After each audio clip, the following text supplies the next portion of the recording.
వినబడలేదా గోదారి తల్లి కడుపు కోత వినబడలేదా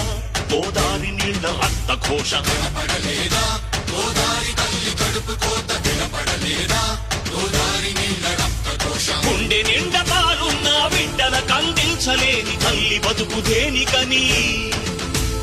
వీళ్ళు నింపె నీళ్లున్న సముద్రాన పడిపోయే శాపం తనకెందుకని బలువై దయ కరువై తను వెలియై ఇక బలియై ఉప్పు సాగరాలలోకి వెళ్ళలేక వెక్కి వెక్కి పడుతున్నది వృధాగా